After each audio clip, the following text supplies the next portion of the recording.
Welcome to this live recording of the Zero podcast. We are a weekly podcast that talks about tactics and technologies that take us to zero emissions. I'm Akshat Rathi, a senior reporter for Bloomberg Green, and I am joined by Jim Snabe, who has been called Europe's top industrialist. So Jim, you're a chairman of Siemens and Northvolt. We'll start with Siemens. It's a German technology company. Until recently, you had Siemens Energy as part of it, which does wind turbines and gas turbines, but it's a separate company. So we're going to focus more on the core Siemens, that is. But before we come to that company, maybe we start with your childhood, because some of what you do today is informed by your time in Greenland. Tell me more about it. Well, that is correct. When I was 2 years old, my parents decided to move the family to Greenland, of all places. My father was a helicopter pilot, and we lived there for 7 years. So as a child, it was a wonderful environment, a big playground full of snow. I remember Greenland as this cold place with an incredible amount of snow and not green at all. I think it's the first example of greenwashing, actually, in history. And of course, that does influence your view on things. I've always had a love for that country because it's one of the most beautiful countries. If you've never been, you should go. But it's also one of the places where you can actually get a feel for climate change, not in theory, not in numbers, but in reality. And you visited Greenland 30 years after you first lived there, and then 20 years after that. That's 2002 and 2022, roughly. What were the changes that you saw, and how does that affect you as a business person leading major companies in the world? Well, it does have a big effect because it's a place where you've grown, a love for, and you see the change. It influences you, no doubt. I was back in Greenland last time in April last year, and I was uniquely invited to this expedition to northeast Greenland, where there is nothing but nature, and it was in April, so it's pretty tough nature, and I was there with a small group of people who know how to survive in environments like that with a tent and 13 dogs, and so it's really survival. And you get very close to nature. First of all, you realize how nature doesn't need you. You need nature to survive. And secondly, normally in April, you will have minus 20 degrees in average during the day. And we had 2 days where the temperature was plus. Now you can almost hear the ice melting. And it got to me, and I went back to study. I knew that, sea levels would rise if the inland ice would melt, but once you study that, it gets pretty scary. The ocean levels would rise 6 to 7 meters. So I think we're in an unsafe place here. And it gives you that urgency in the way you think about your leadership. And I have decided to now dedicate my leadership to accelerating the decarbonization of the world because, first of all, we must, otherwise we'll have a disaster. But I actually begin to believe that it is becoming maybe the biggest business opportunity ever, and certainly in my lifetime. So there's good reasons, 2 very good reasons, to pursue this opportunity.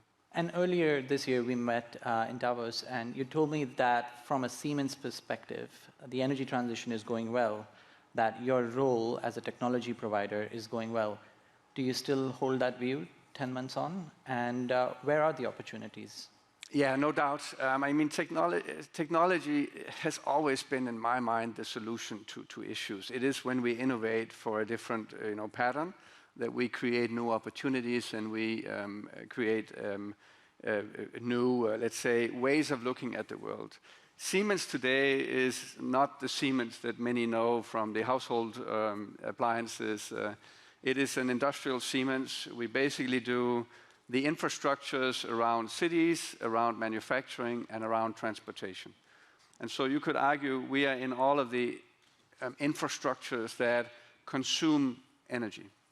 And we begin to see that the portion of our portfolio that helps companies get to zero carbon, that reduces their footprint and saves them money because they use less energy, is by far the fastest growing portion of our portfolio. We recently won a huge train system in Egypt, where we are delivering almost 200 trains, 54 fast-speed trains, there's cargo trains, there's regional trains. We're building 2,000 kilometers of rail, 60 stations.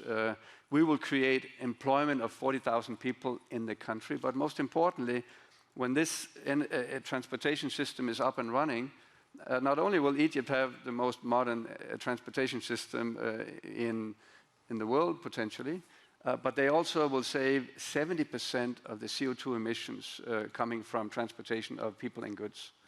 And so it's a good business case, it's a great business opportunity for Siemens, but it's also a path to a decarbonized future. And I think when we marry the two, we get out of this dilemma that, you know, if we think of it as a cost, it's kind of too expensive and we don't want to do it too much. We need to do it enough. When it becomes a business opportunity, you want to do as much of it as possible because you actually is the way you make your money, and hence the transition happens at scale, the scale we need. Now, when we talk about opportunities for Siemens to provide solutions to companies, it's also an opportunity for Siemens to look at itself and make sure its impact on the world is as small as possible. Now, Siemens has a target to reach net zero by 2050. We'll talk a little bit about accounting because we can't do that without talking about business. And we're going to talk about carbon accounting. So there are 3 types of emissions. There's scope 1, 2, and 3. Those are emissions that either you're burning natural gas in your buildings, scope 1, either you're getting natural gas power from somewhere else, scope 2. Those are typically less than, in your case, 10% of your total emissions. Scope 3, which is where what services you provide to your customers, the products you provide to your customers, that contribute 90% of your emissions. And they actually went up last year by 2.5%. Why is that happening when you have a clear plan to get to net zero? Well, first of all, I think this is a very, very important discussion to have. I still remember a shareholder meeting in 2020. It was in February, just before COVID, so we actually had 6,000 people in the Olympiahalle in Munich, and we were excited to go there. We had great business results, and we also were proud that we had reached a milestone in our CO2 emissions. Siemens was one of the first industrial companies to commit to net zero. We did that in 2015. And we said we'll be net zero by 30, but that was scope 1 and 2. And in 2020, we had reached 52% reduction. So we were like, I was super proud to be in front of, you know, our shareholders and talk about 52%. And yet at that meeting, we had 120 climate activists scolding us for having sold some software that controls a train that we didn't build, but the train was actually used to transport coal from a mine in Australia. And for me, that was the wake-up call that scope 1 and 2 is just not enough. So with scope 3, you take responsibility for how your products are being used and what they're being used for, which of course is much more complicated. And if you grow your company, your emissions in scope 3 could easily go up. Now, what we calculated is the following interesting math. When we deliver an electric train or a hydrogen train like the deal in Egypt, one train in its lifetime, which is zero carbon train, will actually reduce CO2 emissions more than the annual combined CO2 emissions of Siemens. So the more trains we produce of that kind, the better the world becomes. And therefore, we are now shifting our focus to scope 3 and trying to take responsibility for what our products do, because there's a much bigger business opportunity when you think of the problem that way than if you just think about your own emissions. And one way you could do that is to not work with industries that are high polluting, but it's the exact opposite. On the Siemens website, you advertise that you would like to work with oil and gas companies, with cement companies, with mining companies. Why is that?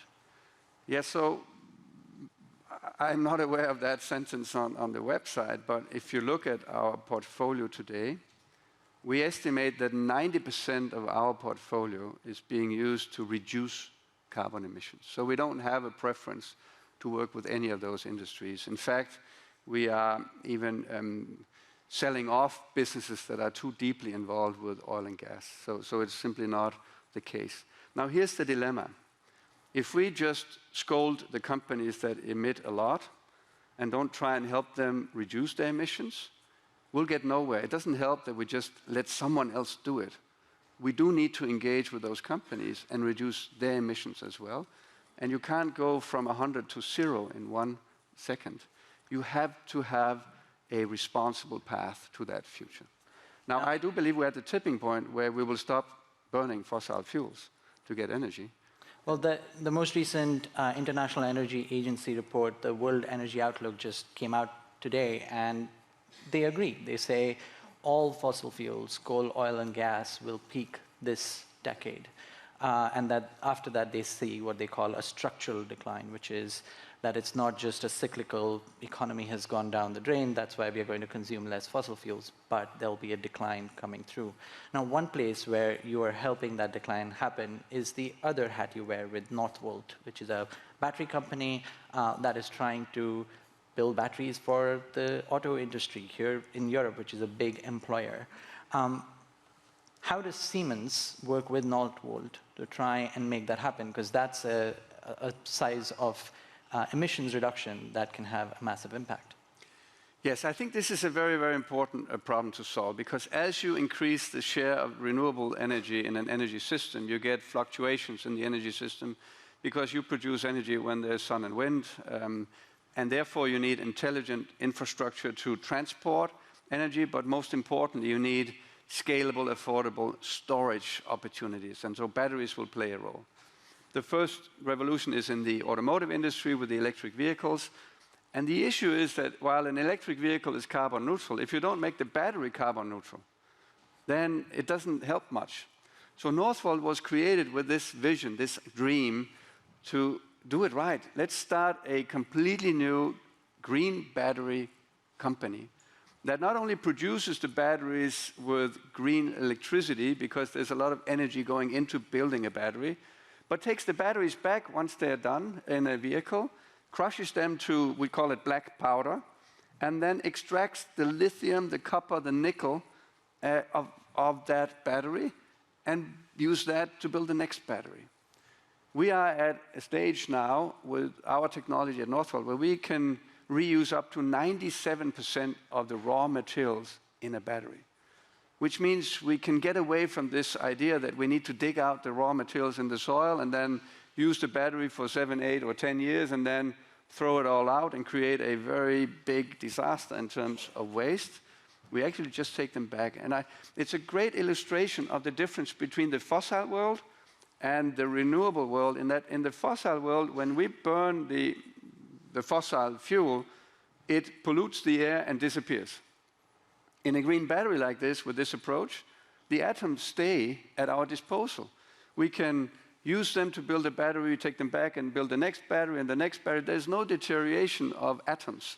It's the same atoms. In fact, according to our calculations, when we get to scale, the raw materials that we get from a used battery will be cheaper than the one we mine in a mine. And then, as you can see, this becomes not only good for the environment, it becomes a great business case. Now, the challenge for Northvolt and the solution you've just outlined is a necessary one, not just from an environmental perspective, which is important. If you're going to build green technologies, you make sure they themselves are green. Of course, the avoided emissions are far greater, even if you don't build them green. But the challenge is really for regions like Europe, but also North America, is to have their own manufacturing of batteries in the first place. Now, China has overtaken the world combined on batteries, and not just in manufacturing them, but also controlling the very materials, the processed metals that go into batteries.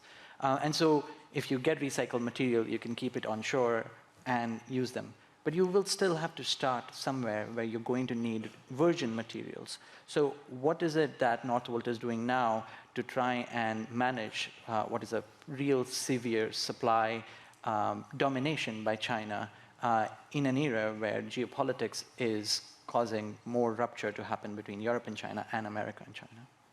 Yeah, we've seen what happened with the solar panel industry when China went in there and basically dumped the prices, which made manufacturing elsewhere irrelevant, and therefore China today is by far the biggest leader in this. Maybe there's a comeback in the horizon, I don't know, because of the generations of technology, but let's see.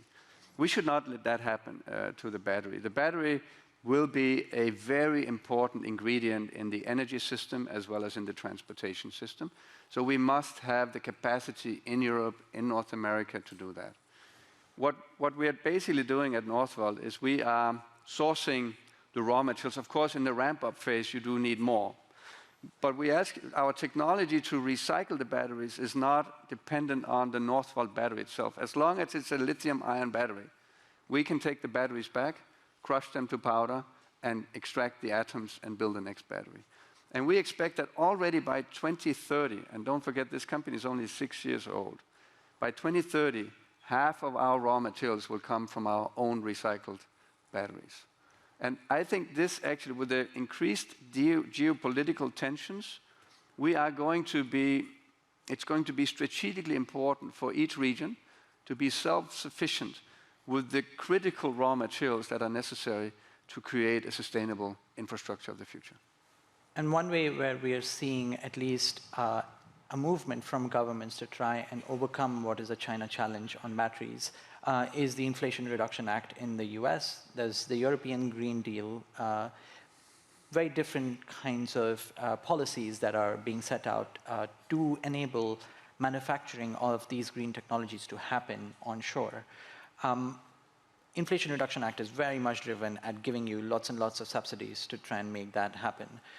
Europe, not quite so much. So how are you seeing as a European company that now has announced a Canada plant and has global ambitions playing out with the policy changes across the Atlantic? So I actually see the IRA as a positive. And it might sound strange for a European leader to think that way. For me, it's not necessarily a barrier. It's an opportunity. The IRA is not limited to American companies. Any company can apply. And it's actually an accelerator of the transition to green technologies. And I welcome any accelerator we can have. Coming back to my experience on Greenland, we need exponential curves here. We cannot do linear, and maybe we'll do a little bit tomorrow. We need exponential curves. We need to be courageous in our leadership to dream big about what we could do and then get on with it. And the IRA is a catalyst for that. Europe should do something similar. It's in fact trying. It's a little bit more complicated, but we have the first factory in northern Sweden that was without those subsidiaries. We're now having committed a plant in Canada with IRA similar conditions.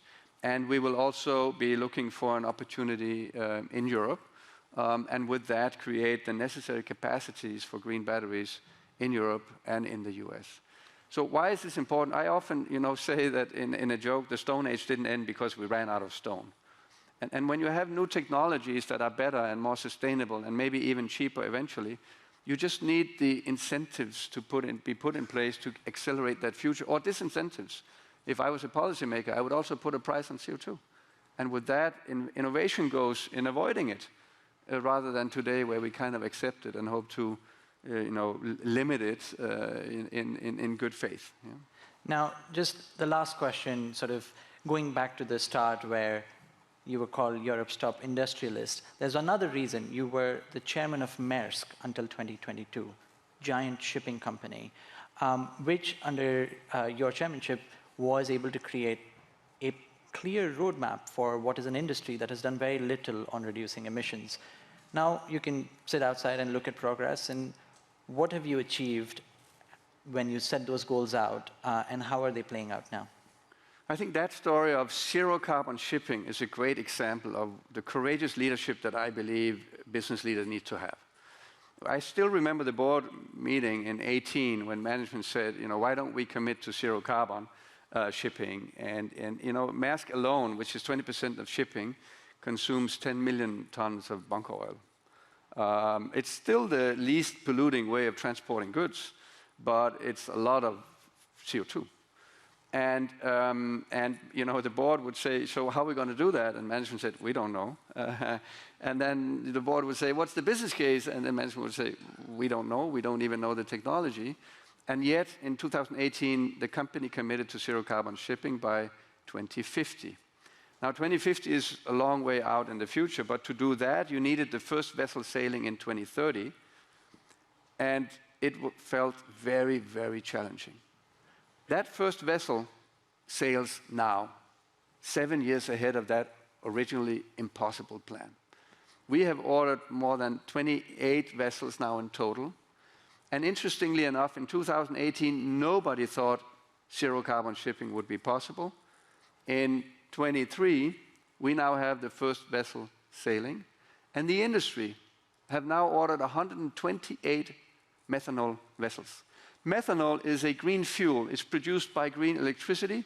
You basically take it through electrolyzer, you get hydrogen, and you add CO2 to hydrogen, you get methanol, or you add nitrogen to hydrogen, and you get ammonia. And these are fuels that will have zero carbon impacts on this world. Vessels with a new engine can sail on that. And with this path, we can solve zero carbon shipping. And my conclusion as a leader, if you can do zero carbon shipping, if you can do zero carbon in shipping, you can do zero carbon in any industry. So it's just for us to have the courage to lead that way. So in these three companies that you've led, have you seen when you take this step, which is bold, ambitious, risky, but then eventually pays off and people see it pay off, being copied by others? Are you seeing that leadership spread out? It's beginning, and it's interesting to see that it's almost like for 200 years, industrialization has taught us to specialize. But you can't redo an entire value chain for zero carbon shipping if everyone is doing their piece. It's almost like asking a symphony orchestra to play a new tune where the trumpets start with their new tune and the others play the old tune at the same time. That doesn't sound very well. I think that's the time we're in the world right now. It doesn't sound that well. So you need someone to orchestrate the reinvention.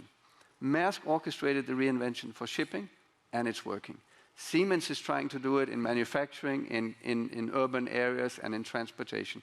Northvolt is doing it in the battery space. And they're taking an end-to-end view of the industry and inviting everyone to play. I think that's the approach we need. And when that happens, you de-risk the project, and you get exponential scale. Thank you, Jim. Thank you.